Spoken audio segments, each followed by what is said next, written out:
मनुष्य के जीवन में कितनी कठिनाइयां आती हैं, एक से एक बढ़कर जटिल समस्याएं आती हैं कि मेरा भविष्य क्या होगा, मेरे संतान का भविष्य क्या होगा, क्या मेरा ऋण चुक पाएगा, क्या मैं भविष्य में अपना इच्छित लक्ष्य पा पाऊंगा।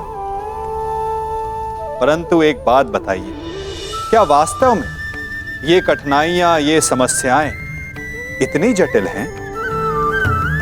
क्या इनमें इतनी शक्ति है कि ये आपका मार्ग रोक सके? क्या इनका उत्तर पाना इतना जटिल है?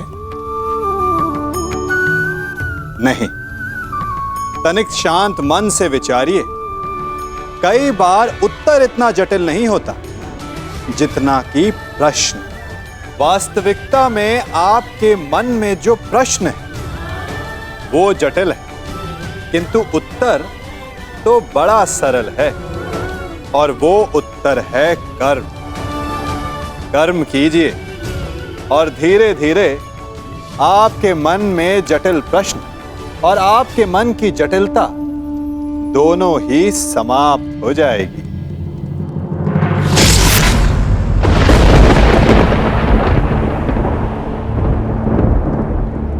ये च कृष्णे गुणास्फिताः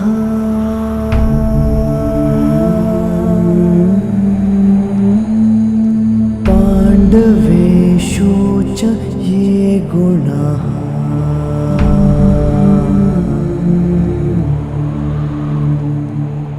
अभिमन्यु किलेकस्था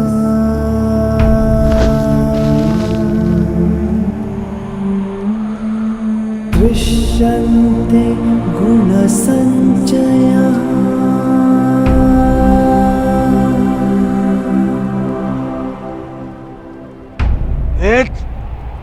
ये तुमने क्या किया? मैंने कहा था मुझे इसकी चीखें सुनाई देनी चाहिए। इसके प्राण अभी नहीं लेने हैं, सूर्यास्त नहीं हुआ है। सूर्यास्त हो चुका है।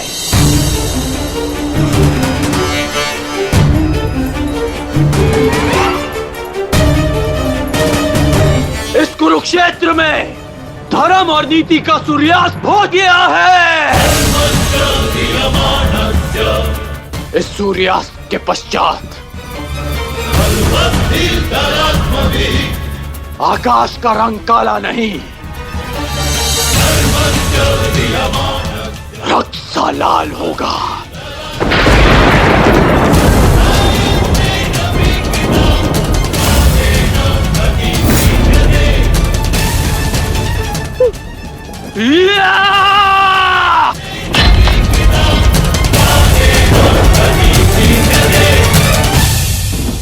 बधाई हो मेरे होने वाले सम्राट।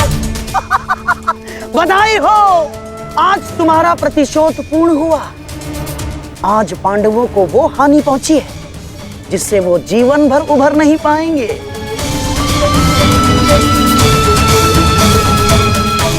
मामा श्री, इन पांडवों के मुख पर मुझे प्रतिदिन यही भाव चाहिए।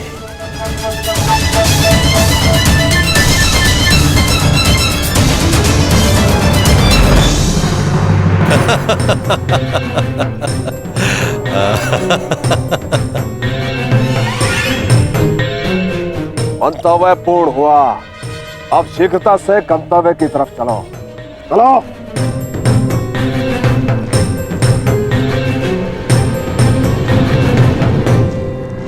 अभिमन्यु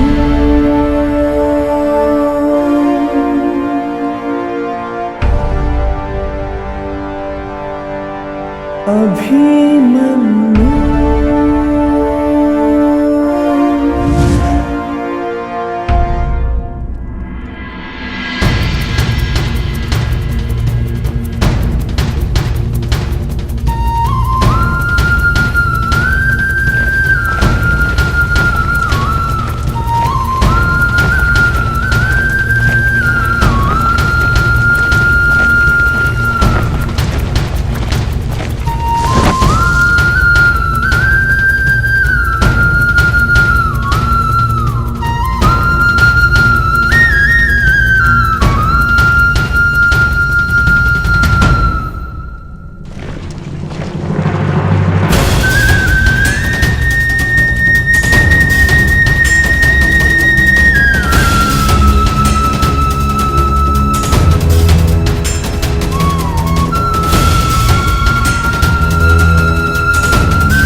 युधिष्ठिर,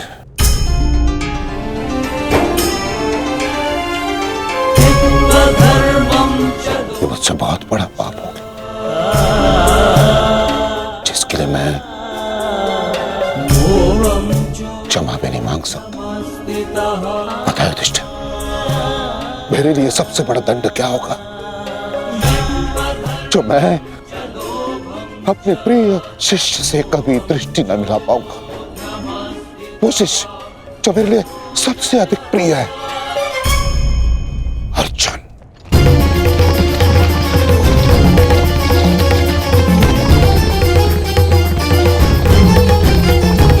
गति बढ़ाइए माता। गति कितनी भी बढ़ा लीजिए काकाश्री, कोई लाभ नहीं, क्योंकि कोई भी रथ समय में उल्टा नहीं जा सकता।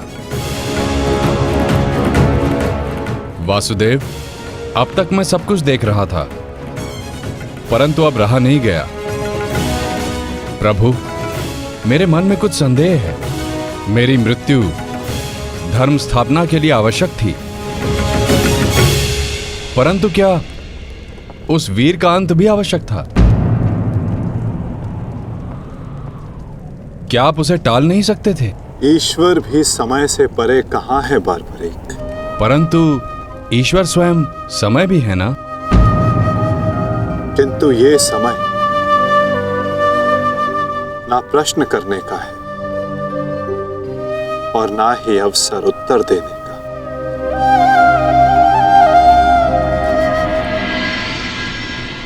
सूर्यास्त हो जाए तो भी विलाप नहीं किया जाता, उसकी आरती की जाती है।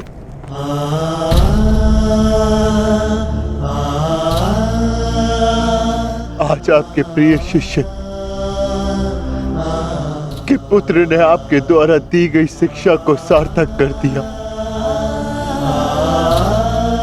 जो आपने अर्जुन को दी,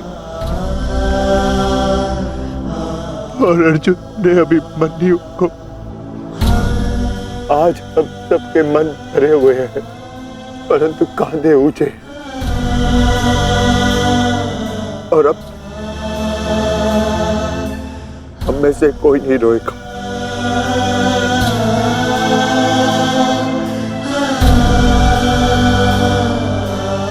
क्योंकि अभिमन्यु की यही अंतिम इच्छा थी। आप मुझसे कुछ छिपा रहे हैं माधव, बताइए मुझे। किस वीर का अंत हुआ? युद्ध बलिदान मांगता है पार्थ, और युद्ध में केवल एक वीर ही वीर गति प्राप्त करता है।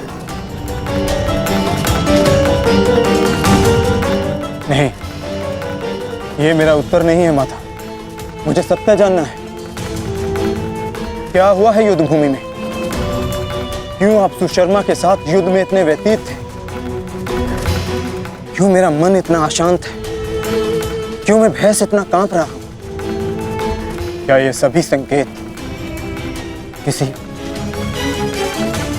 अपने की मृत्यु का भान करा रहे हैं? जब तुम्हें सत्य का भान हो चुका है पार्थ,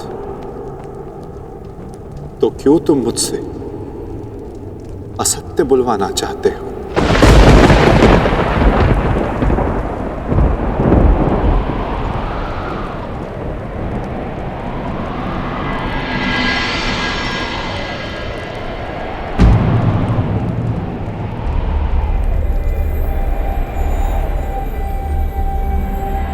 अभिमन्यु,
ये रक्त हाथ से जा क्यों ले रहा? ये रक्त हाथ से जा क्यों ले रहा?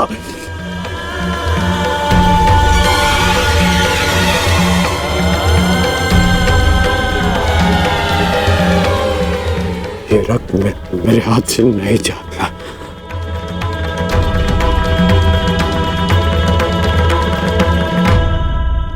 क्या ये सत्य है कि मेरा पुत्र अभिमन्यु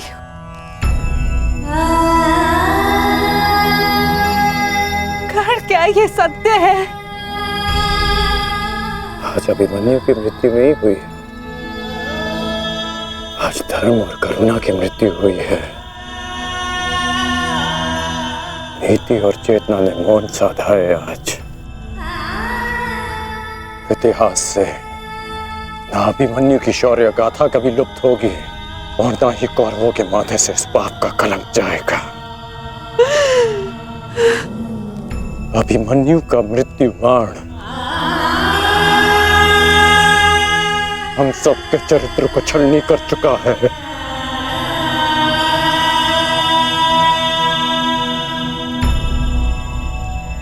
मत राजमाता, मत रोइए आप।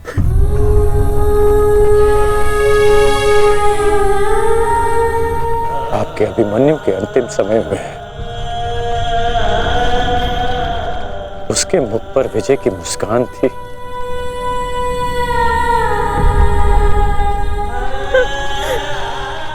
मेरी आपसे विनती है, मेरी एक विनती स्वीकार लीजिए। आज आप राजमाता नहीं, अपने पुत्रों की माता होने का धर्म निभाइए। आपके पुत्रों को आपकी आवश्यकता है।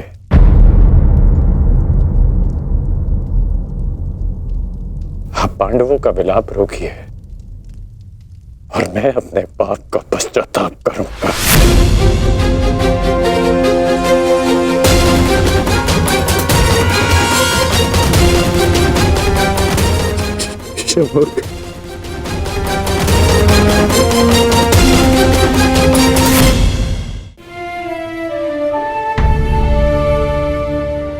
अभिमन्यु का शव उठाइए सम्राट, सम्मान सहित उसका अंतिम संस्कार करना है। जिसे कंधे पर बिठाकर हस्तिनापुर के सिंहासन पर बिठाना था, उसे कंधे पर लेटाकर चिता तक कैसे लिया जाएगा? कैसे? क्या उत्तर दूंगा मैं पांचाली को कि उसका पुत्र इस संसार में नहीं रहा? कैसे समझाऊंगा मैं उत्तरा को कि उसका पुत्र अपने पिता का चेहरा कभी नहीं देख पाएगा? क्या कहूंगा मैं अर्जुन को कि उसके भाई उसके पुत्र की रक्षा नहीं कर पाए?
ये च कृष्णे गुणास्फिताः। मैं आपको विश्वास दिलाता हूँ पिताश्री कि युद्ध भूमि में आपकी कमी शत्रु को अनुभव नहीं होगी। जब आप सुशर्मा का नाश करेंगे तो आपके पुत्र की शौर्य की कीर्ति आपका स्वागत करेंगे।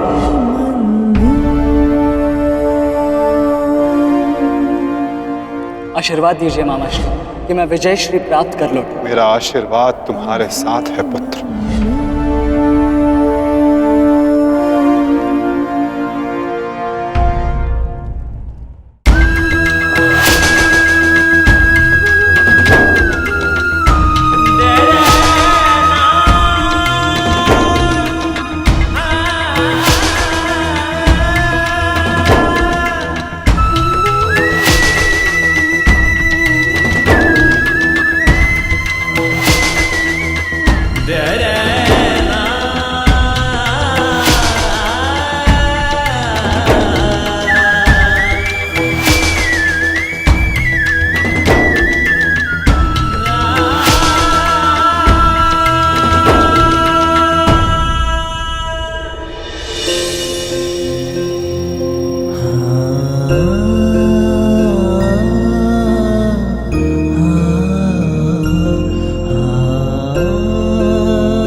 अभिमन्यु, पुत्र मैंने सुना कि इस प्रकार तुमने अभेद्य चक्रव्यूह को भेदा।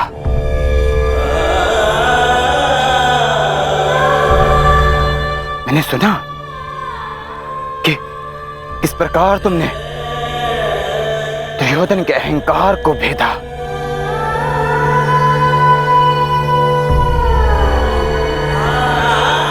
मैंने सुना कि किस प्रकार तुमने अपनी माता के अपमान का प्रतिकार किया।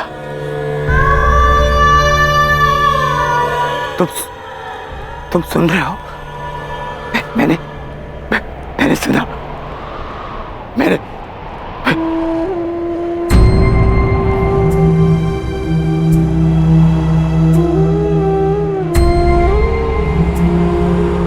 चक्रव्यूह को भेदने की कथा पूरी क्यों नहीं सुनाई?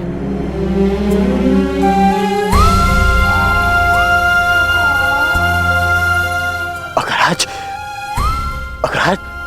आज सुनाई होती ना तो मेरा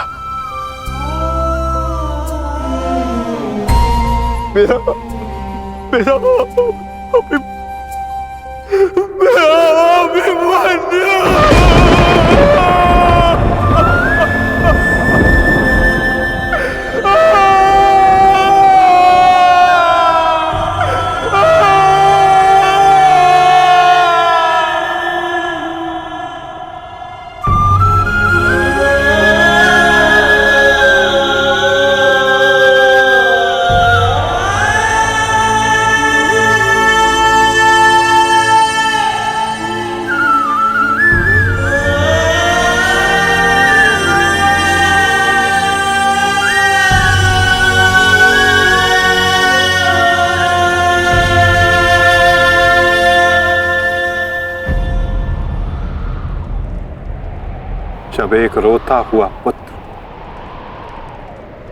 अपने पिता के समक्ष एक योद्धा बनकर प्रस्तुत होता है तो उसके पिता के लिए बड़े गर्व की बात होती है।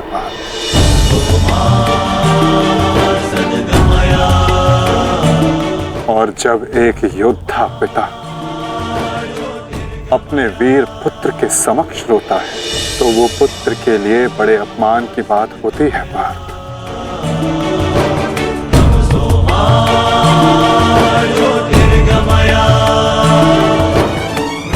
और मेरे भांजे अभिमन्यु का अपमान मत करो पार्थ। आज अभिमन्यु जो बन गया है वो कोई योद्धा नहीं बन पाता।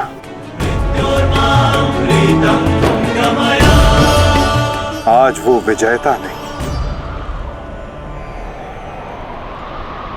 एक महान, एक वीर, शूरवीर योद्धा बना है।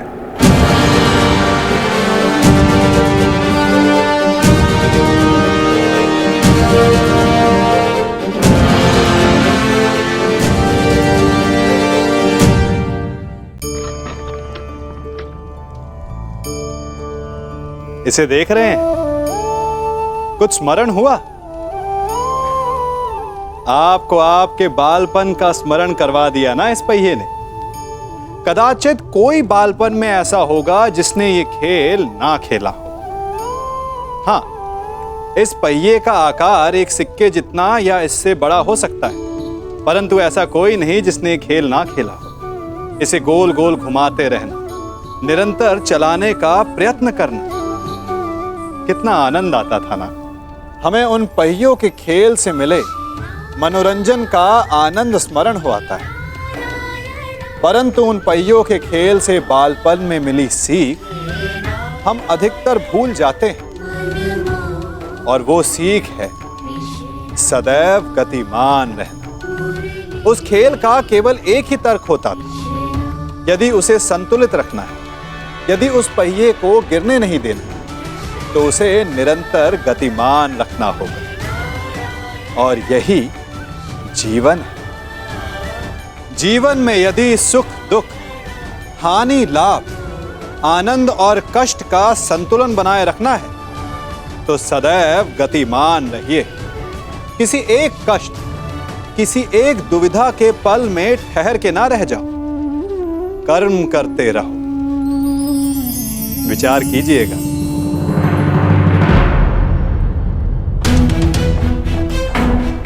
इतना विलंब क्यों किया तुमने आने में? मैं कब से अपने पुत्र के समाचार की प्रतीक्षा कर रही हूँ। अब मौन क्यों खड़े हो, बताओगे भी? सारे योद्धा अब तक क्यों नहीं लौटे?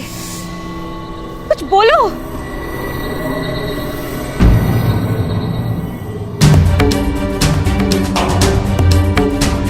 माताश्री,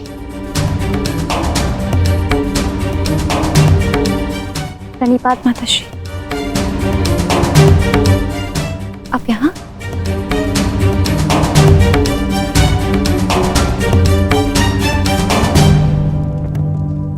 देखिए माता, सारे योद्धा लौट आए और आर्य भी लौट आए।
वीरता की गाथा अपनी संतान को सुनाएंगे। योद्धा कभी अपना वचन नहीं तोड़ते। हम अभिमन्यु को तो नहीं ला पाए उत्तरा, परंतु उसकी ओर से एक संदेश लाए हैं। उत्तरा से कहना कि उसके पास मेरी संतान को सुनाने के लिए एक महान कथा है।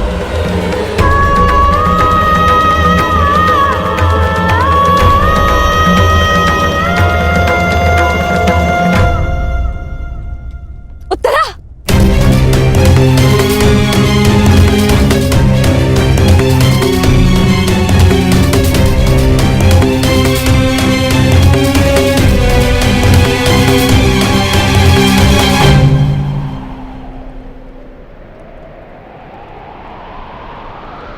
शूरवीर का स्वागत आंसुओं से नहीं, अभिषेक से किया जाता है।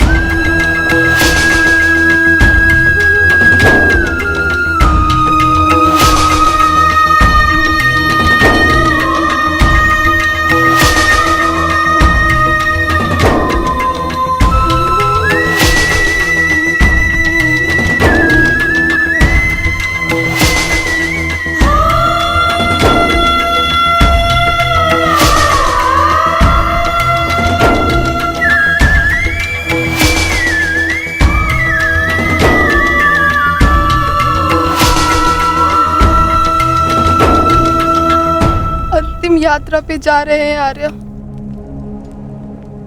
यात्रा सुखद हो।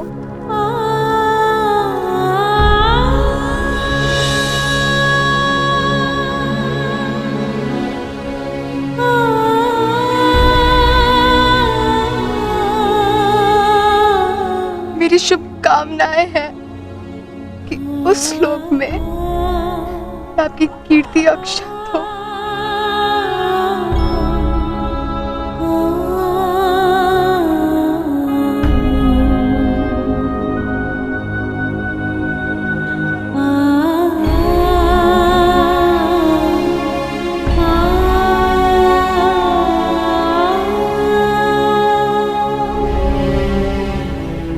इंद्र स्वयं आपकी आरती उतारे।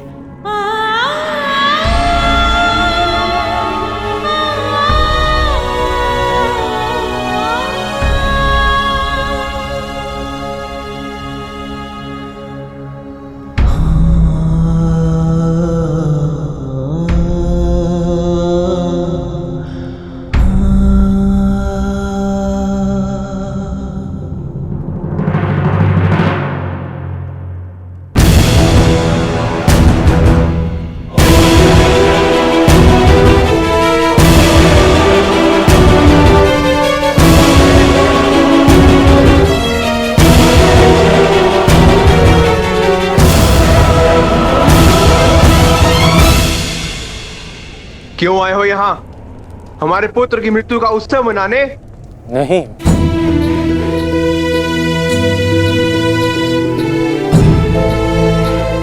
मैं एक वीर की वीर गति को श्रद्धांजलि देने आया हूँ। एक पाप का पश्चाताप करने आया हूँ। पश्चाताप नहीं, प्रतिघात होगा।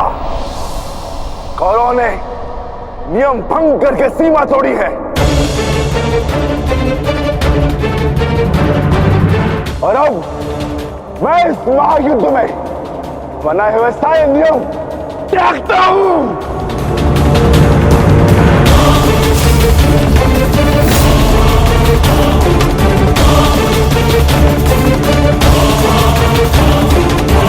भैरव भीम,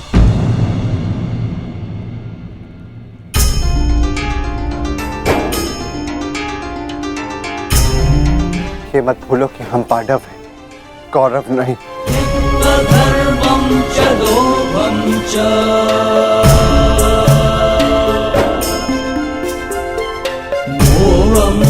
धन्यवाद अंगराज कि आपने हमारे पुत्र को पीड़ा से मुक्त किया, परंतु अब हमें सहानुभूति की आवश्यकता नहीं। मैं यहाँ सहानुभूति देने नहीं आया हूँ, मैं यहाँ एक महान पुण्य की अनुभूति लेने आया हूँ। अब अभिमन्यु जैसे शूरवीर की अर्थी को कांधा देने आया हूं।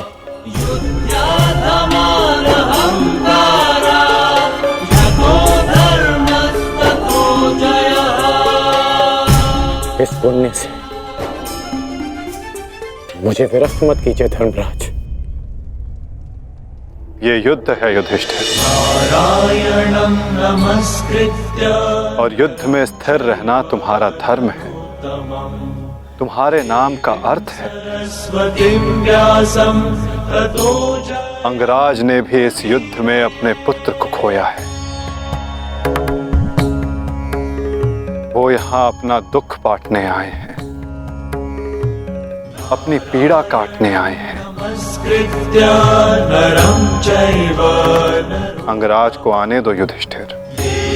सरस्वतीं व्यासं ततो जयं उदीरये।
ये च कृष्णे गुणास्फिताः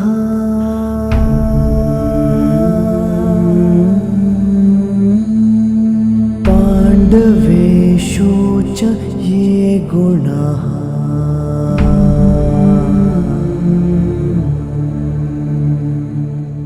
अभिमन्यु किलेकस्था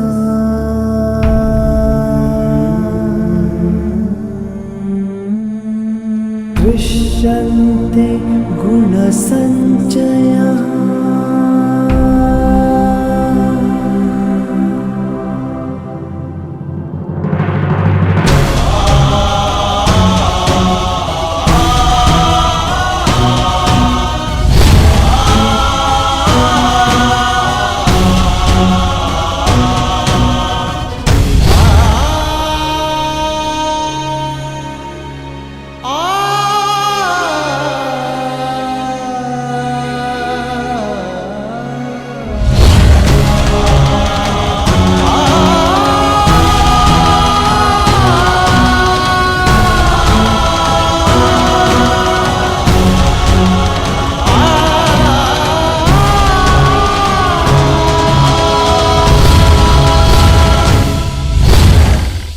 गुरुकुल की तीसरी पीढ़ी का नाश हुआ है महाराज।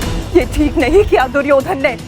माना जो हुआ वो अनुचित था गांधारी, परंतु इन सब का कारण अभिमन्यु स्वयं ही था। यदि वो दुर्योधन का अपमान ना करता तो आज ऐसा कदाचित ना होता। नहीं स्वामी,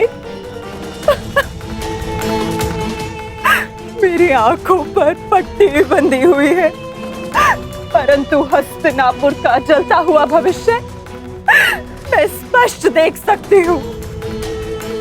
ऐसा आभास हो रहा है मानो अभिमन्यु की चिता की जलती हुई अग्नि समुचे कौरव वंश को भस्म कर देगी।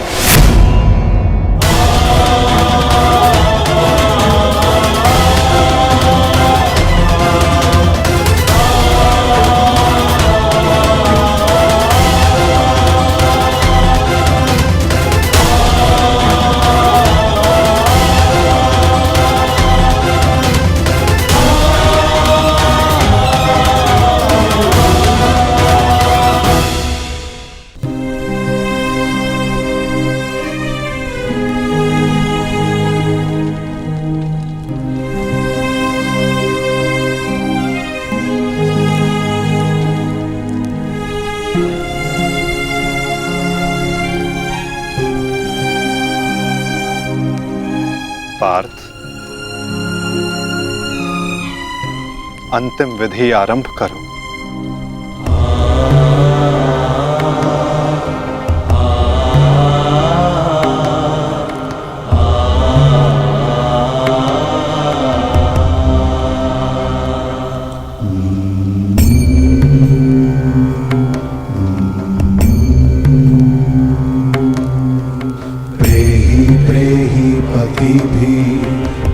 सारथी,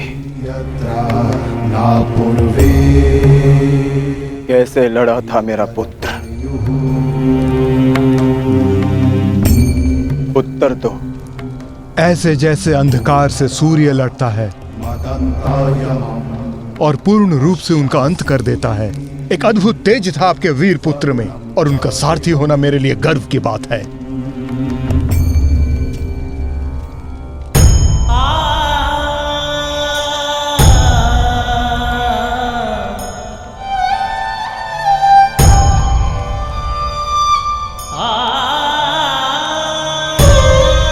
जब 6 योद्धाओं ने अभिमन्यु पर आक्रमण किया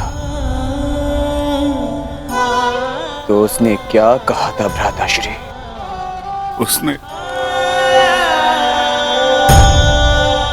उसने कहा कि महान धनुर्धर अर्जुन के पुत्र और महानतम योद्धा वासुदेव कृष्ण के भांजे का स्वागत ऐसा ही होना चाहिए।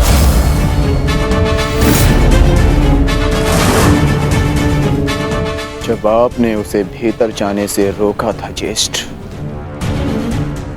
तब उसने क्या कहा? एक योद्धा मृत्यु के भय से पीछे नहीं हटता था श्री, वो आगे बढ़कर मृत्यु का वरण करता है। और आज मृत्यु को भी अर्जुन पुत्र के बाणों का तेज सहना होगा। मैं इस चक्रव्यूह में आया हूं ताकि पांडवों का सर गर्व से उठा रहे। और विश्वास कीजिए ताक्षरी, यदि मेरा सर भी कट जाए तब भी आपका सर गर्व से उठा रहेगा। दुर्योधन के सामने दुर्जय बनकर खड़ा था हमारा पुत्र अभिमन्यु। कहा था ना मैंने काकाश्री, जब जब मिलूंगा वस्त्रहरण करूंगा। आप सब उसकी रक्षा के लिए भीतर क्यों नहीं जा पाए?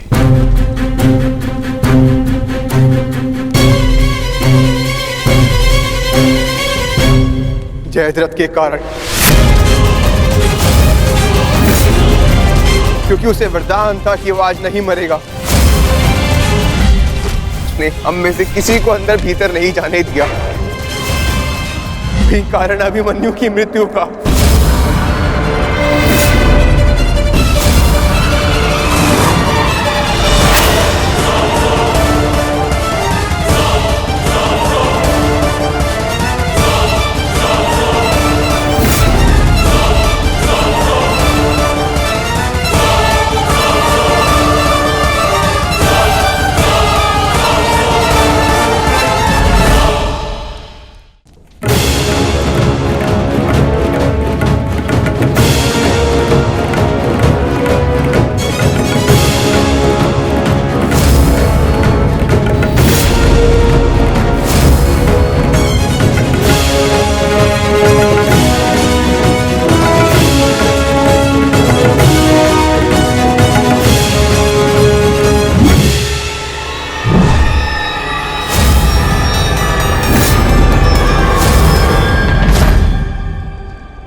आज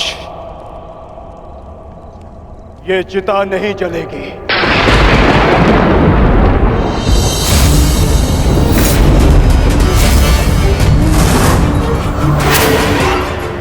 बल्कि कल 2 चिताएं जलेंगी। मैं कौन्ते अर्जुन अपने अभिमन्यु के अंश की सौगंध लेता हूं कि कल सूर्यास्त होने से पूर्व मैं जयद्रथ का वध करूंगा।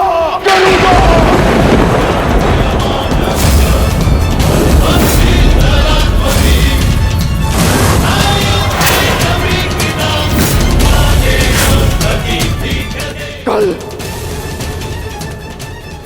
जयद्रथ के साथ अभिमन्यु की चिता जलेगी, क्या फिर अभिमन्यु की चिता में उसके साथ मैं जीवित जलूंगा।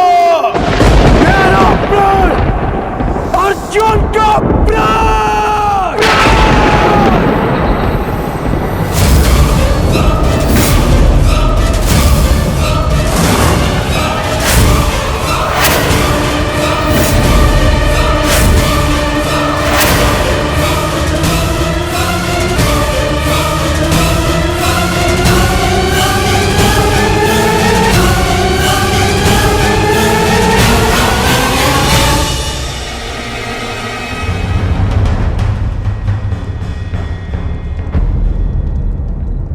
युद्ध की रणनीति किसी को बताई नहीं जाती अंगराज,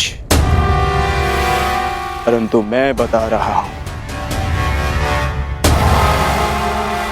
मेरी ओर से यह संदेश कौरवों तक पहुंचा देना। छिपा सकते हैं तो छिपा ले जयद्रथ को, क्योंकि कल मैं उसे पाताल से भी ढूंढ निकालूंगा और सूर्यास्त होने से पूर्व मैं उसका सर धड़ से अलग कर दूंगा। ये अर्जुन का प्रण है।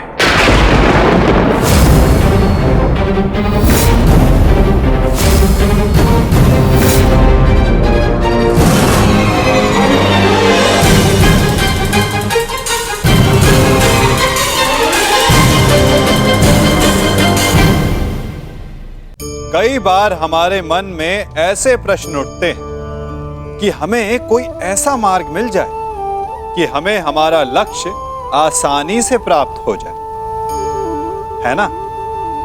इसी कारण हम अपना अधिकतर समय इसी प्रयास में लगाते हैं और कदाचित इसी कारण हम लक्ष्य प्राप्त करने के आनंद का भोग नहीं कर पाते। लक्ष्य महान हो या ना हो, परंतु हमारी यात्रा महान होनी चाहिए। असफल होने पर भी, पराजित होने पर भी हमारे प्रयासों का अनुभव महान होना चाहिए। विजय तो कभी कभी भाग्यवश कायरों को भी मिल जाती है, परंतु हमारा द्वंद्व महान होना चाहिए। आपकी विजय भले ही छोटी हो, कोई बात नहीं, परंतु आपका युद्ध महान होना चाहिए। इसलिए अपने हर पल को, हर प्रहार को भार दीजिए, ताकि आपका प्रत्येक प्रहार प्रतिलक्षित हो सके। ये चिंता का विषय है युवराज। ये एक योद्धा की ललकार नहीं, एक पिता का प्रतिकार है। अर्जुन ने अपने पुत्र के शव के समक्ष प्रतिज्ञा ली है, और यदि अर्जुन ने प्रतिज्ञा ली है तो उसे पूर्ण करने का संपूर्ण प्रयास करेगा वो। बस आचार्य द्रोण, बस। पितामही की भांति आपको अवसर चाहिए होता है हमारे शत्रुओं की प्रशंसा करने का। आपको हम कौरवों से अधिक उस अर्जुन की प्रतिज्ञा पर विश्वास है, किंतु आप भूल रहे हैं कि किस प्रकार अपने भ्राता के पुत्र के प्राणों की भीख मांग रहे थे वो पांडु पुत्र। आज पुत्र यमलोक गया है और कल पिता जाएगा, और इसे आप सुनिश्चित करेंगे क्योंकि आप कौरवों के सेनापति हैं। दुशासन,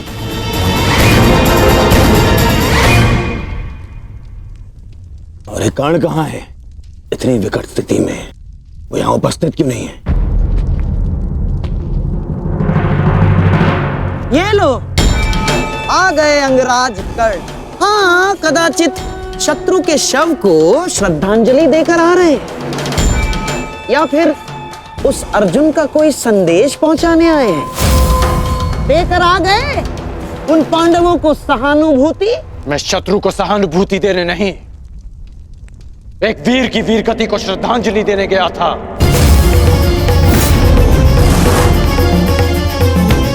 परंतु आपको समझाने का क्या लाभ? आपके लिए तो युद्ध भी एक चौसर का खेल है, खेल तो आप खेल रहे हैं मेरे भांजे के साथ। मामा श्री,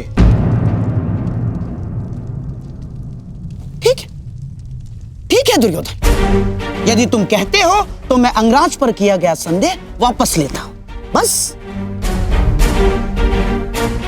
परंतु यह निश्चित है कि कल यदि अर्जुन जयद्रथ का वध करने में सफल हो गया अंगराज, तो इस जयद्रथ के साथ साथ आपके स्वप्न की भी मृत्यु हो जाएगी। स्वयं को संसार का सर्वश्रेष्ठ धनुर्धर सिद्ध करने के लिए अंगराज आपको पुनः जन्म लेना होगा। विश्व के सर्वश्रेष्ठ योद्धा की उपाधि ना मुझे मिलेगी और ना ही अर्जुन को। वो सम्मान अभिमन्यु को जाता है। आपके छल के कारण मेरे पास केवल अनीतिकर योद्धा की उपाधि शेष है। जिस भांति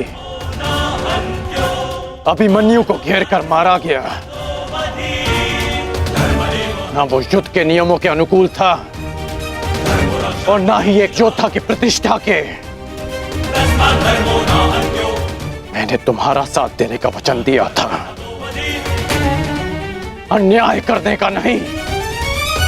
न्याय और अन्याय ये सब विजय का खेल है अंगराज कर्ण। जो जीता वो न्यायी और जो हारा वो अन्यायी, क्योंकि इतिहास जीतने वाले लिखते हैं, हारने वाले नहीं। यदि ऐसा है तो मुझे इस इतिहास में कोई स्थान नहीं चाहिए।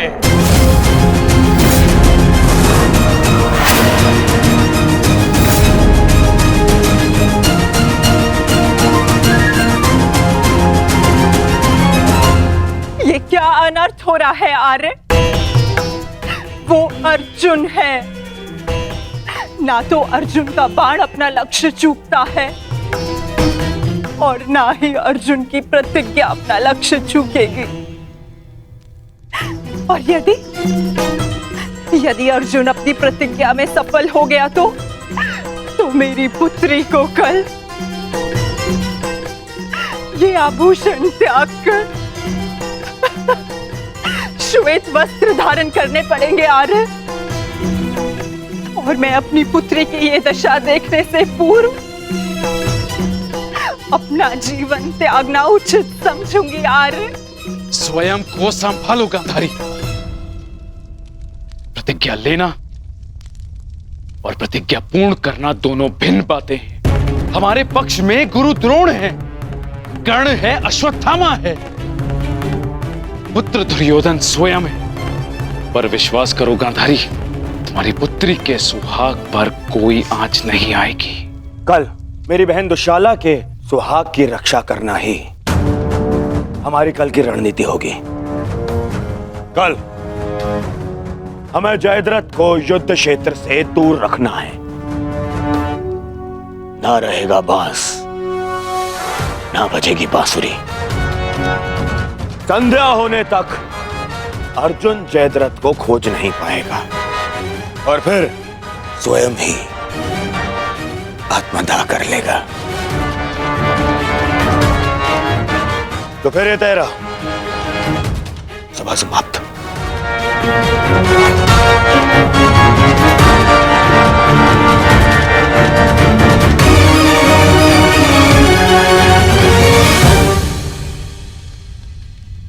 चलिए मामाश्री, युद्ध की तैयारियां करनी है।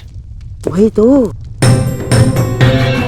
युद्ध की तैयारियां तो करनी होंगी, क्योंकि तुम तो जानते ही हो हमारे पास न्यायप्रिय कर्ण है और उन पांडवों के साथ वो छलिया। वो कोई ना कोई मार्ग तो अवश्य ढूंढ लेगा जयद्रथ तक पहुंचने का। अर्जुन की इस प्रतिज्ञा की सूचना कौरवों तक पहुंच गई होगी और कौरव इस अवसर का लाभ अवश्य उठाएंगे, विशेषकर मामा शकुनी,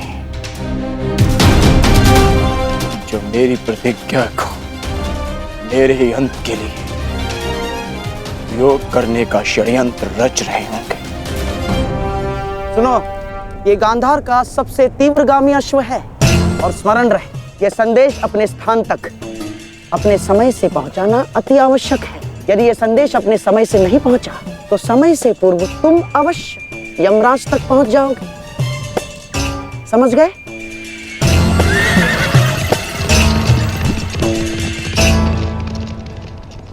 मामा श्री, युद्ध की योजना तो ज्येष्ठ पहले ही बना चुके हैं, तो फिर अभी आप क्या करना चाहते हैं? बुद्धि का हाथ कब थामोगे दुशासन? हैं? देखो, कच्ची योजना कच्चे घड़े के भांति होती है, कब पानी फिर जाए कुछ कहा नहीं जा सकता। उस जयद्रथ को केवल युद्ध से दूर छुपाना पर्याप्त नहीं होगा, क्योंकि मैं जानता हूं उस छलिए कृष्ण को मैं भली भांति जानता हूं। वो इस समय कुछ ना कुछ चक्र अवश्य कर रहा होगा। इसीलिए मैं ये सुनिश्चित कर लेना चाहता हूं कि कल युद्ध में जयद्रथ का वध हो या ना हो,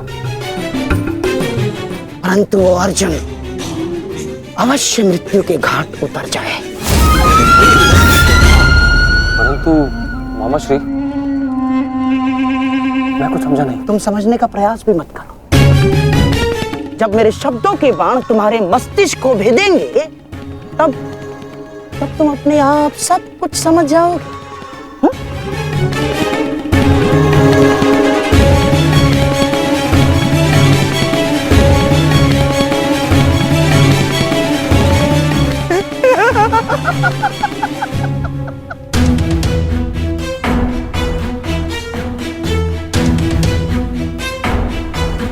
आप दोनों इस समय यहाँ?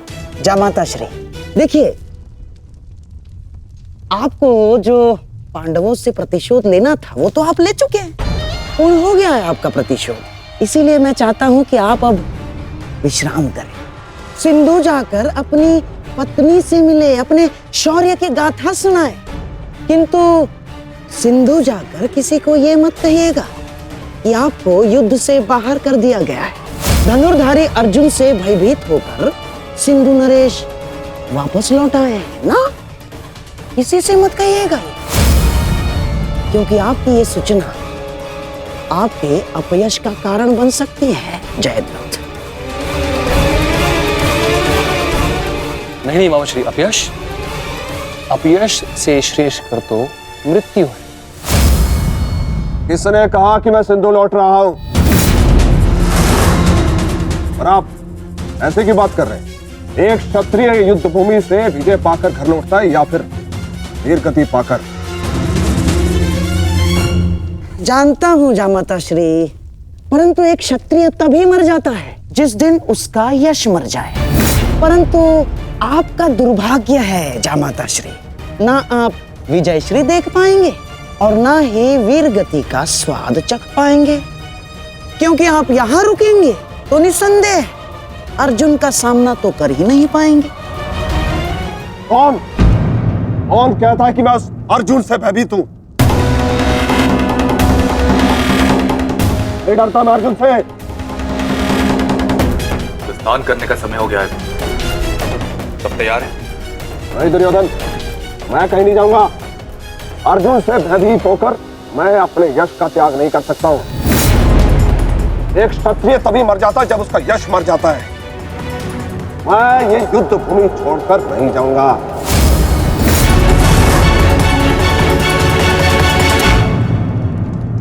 दुर्योधन, मैंने कितना समझाया इन्हें, किंतु ये समझ ही नहीं रहे।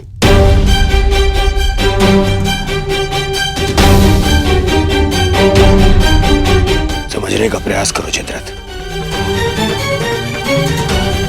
मेरी बहन दुशाला मेरे लिए बहुत प्रिय है। यदि अर्जुन अपनी शपथ पूर्ण करने में सफल हो गया तो अनर्थ हो जाएगा। उसका उपाय मैंने कर लिया है दुर्योधन।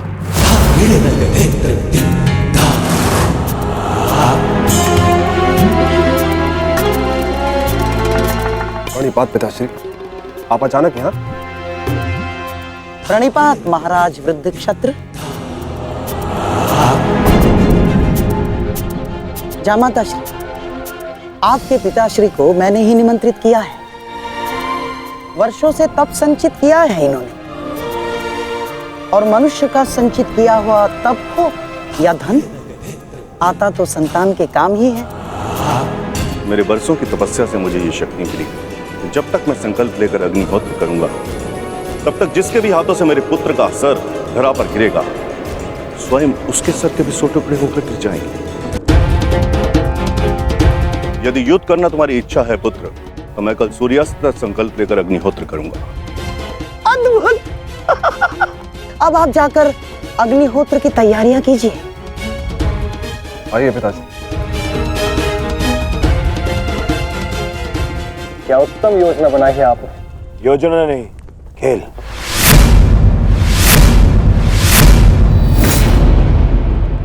अब क्या नया खेल खेला है आपने?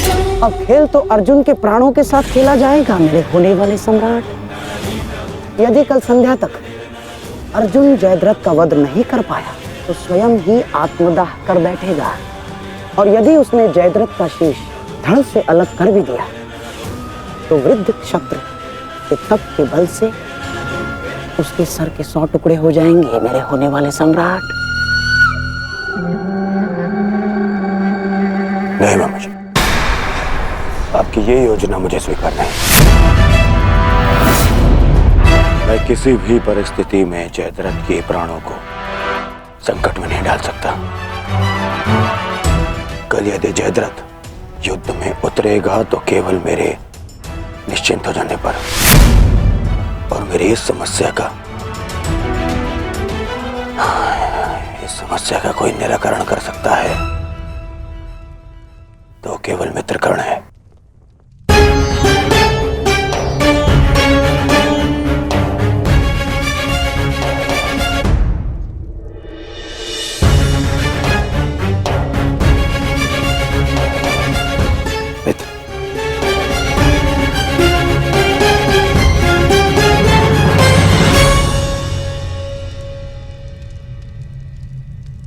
जो हुआ तो उसे क्षमा नहीं किया जा सकता, परंतु उसे बदला भी नहीं जा सकता। कभी कभी युद्ध में योद्धा अपनी भावनाओं में बह जाता है, परंतु मैं क्षमा प्रार्थी नहीं हूं।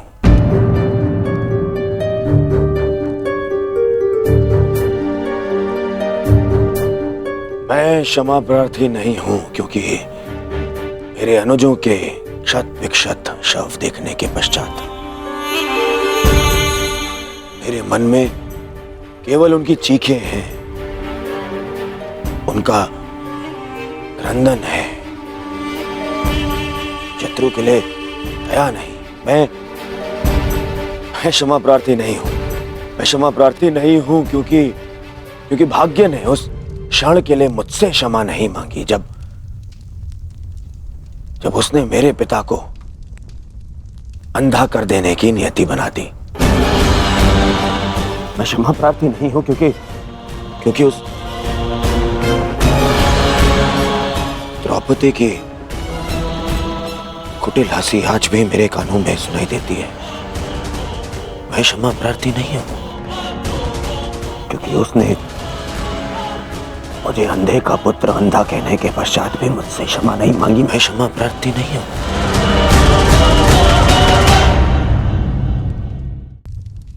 मैंने ये युद्ध क्षमा मांगने के लिए नहीं, विजय के लिए प्रारंभ की है। और हर युद्ध में शत्रु मित्र अपना कुछ ना कुछ होता ही है। मित्र, मैं अपने आप को मेरा अपराध सिद्ध करने के लिए नहीं आया हूं। नहीं, मैं बस इतना कहने आया हूं कि मैं अभी भी नहीं रुकूंगा। अंत तक युद्ध करूंगा, अंत तक।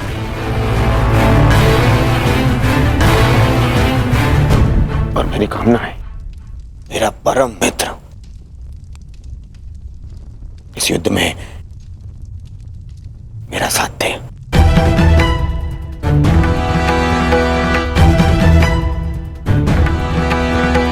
कल जयद्रथ के प्राण दांव पे है मित्र। दुशाला केवल मुझे ही नहीं, तुम्हें भी अपना ज्येष्ठ मानती है। कल अपनी बहन का ऋण चुकाने का समय है मित्र, और आशा करता हूं कि तुम मेरे साथ आओ। हाँ, यदि तुम कल युद्ध क्षेत्र में ना उतरना चाहो तो मुझे तुम्हारा यह निर्णय स्वीकार होगा, और इस बात से मुझे क्षोभ नहीं होगा। मुझे क्षोभ उस क्षण का होगा जब मैं तुम्हारा मित्र नहीं रहूंगा।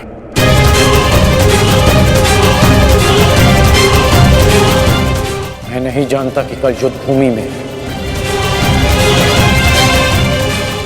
मैं आऊंगा भी या नहीं।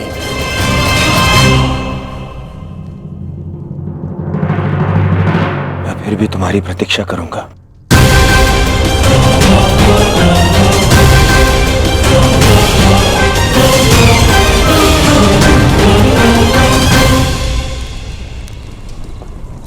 तुमने एक पुत्र के धर्म का पालन किया, किंतु मैं एक पिता के धर्म होने का पालन ना कर सका। पुत्र, तुम मेरे मान की रक्षा के लिए चक्रव्यूह में प्रवेश कर गए, पर मैं अपने पुत्र के प्राण की रक्षा के लिए उपस्थित नहीं था।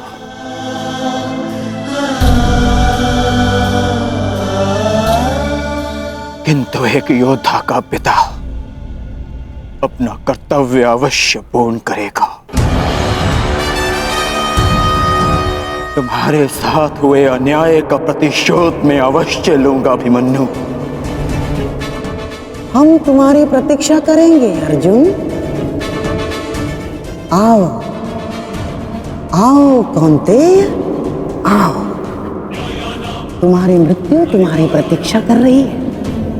या तो तुम अपनी ही प्रतिज्ञा का आखेट बनोगे, या फिर वृद्ध क्षत्र के तप का लक्ष्य। या तो आज सूर्यास्त के साथ अर्जुन गर्व सहित तुम्हें दूसरे लोग विदा करेगा, या फिर तुम्हारे साथ महाराज सह्याद्री बनेगा।